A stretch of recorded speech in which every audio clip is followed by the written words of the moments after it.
The other day, I was going to Target. There was a homeless man by the freeway with a sign. And the Spirit just told me to speak to this man because I see this man all the time. And he's always drinking. He's always drinking, sitting on the side of the freeway. So I pull up next to him. I'm in my wheelchair. He's sitting right here, and I'm talking to him.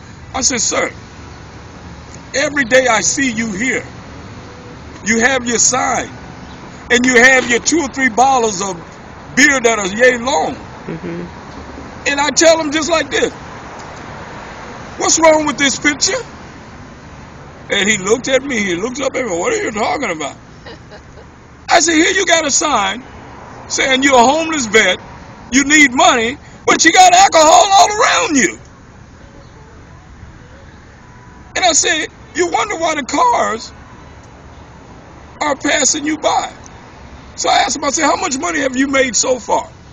He said, well, I've only made $5. I said, how long have you been out here? He says, I've been out here since 7 o'clock this morning. I said, do you know what time it is now? He says, no. I said, 2 o'clock in the afternoon. I said, can I tell you a story my dad used to tell me a long time ago? He said there was a man one day that would go to work. And every time he would take this same path to work, he would fall in this hole. So he'd get up the next morning, go the same way to work, and fall in the same hole. So one day he got a clue.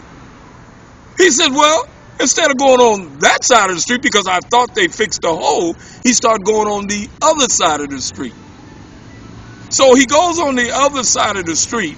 He's walking to work. He comes back from work. He's walking the same side. So he gets home and he sits down. He said, you know what?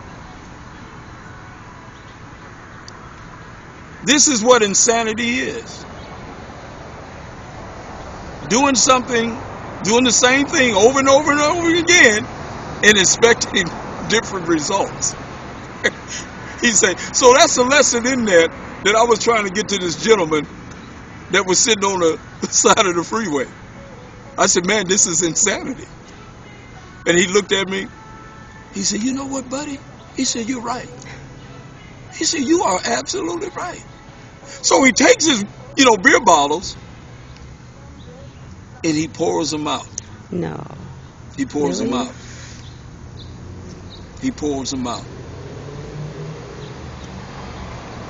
And he tells me, he said, look, this is the first time that anybody has come to me and talked to me.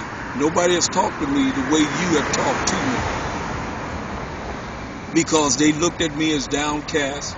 They looked at me as like, I'm a worthless bum. He says, man, I used to be an engineer. So I tell him, I said, you busy? Which I knew he wasn't. But I said, come on, man, let's go get something to eat at McDonald's. So I took him to McDonald's and I was talking to him. So I told him, I said, look here, man, this is what I want you to do.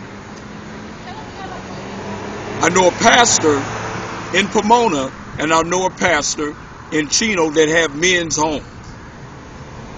They will pick you up. They will take you to the men's home. They will clean you up. They will shower you. They will cut your hair, your beard, do all of that. Because this is what they do. I said, now, it's up to you if you really want to do this. He said, Drew, I'll go. Man, I'll go. So what I did, I called the pastor on the phone. I said, Pastor, send one of your men from the men's home. I said, I have a young man that wants to get in your program. So I sat there with that gentleman until the pastor came. And they took him away in the van to the men's home. See? And I talked to him yesterday, the men's director of the home, and the gentleman is still there. Mm-hmm. He's still there. They said, Drew, he's going through a rough period because he was an alcoholic. So he's got all the signs of trying to stop drinking. He's got the shakes. He's got the diarrhea. He got everything that was in his system, which was the poison. And it's slowly coming out of him. He's thinking right. He's praying. He's going to Bible study. He's going to church. See? And this is what God, this is the love of God that he puts in me to do.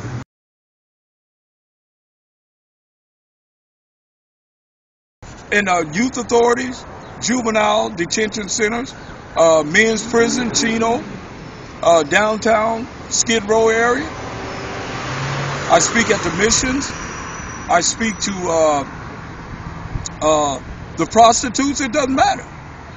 I speak to women that are living homeless on the street with kids, with little babies. Don't know what to do, don't know how to reach out. Their family doesn't want nothing to do with them, so they're stuck in a rut. These are the people that you have to reach out to, because Christ told us to visit the sick, the poor, the lame, those that are in the hospital. I go right next door to the hospital here, extended care. I speak to people over there. I do Bible studies over there. See? So these are the things that God has put in my life as my calling.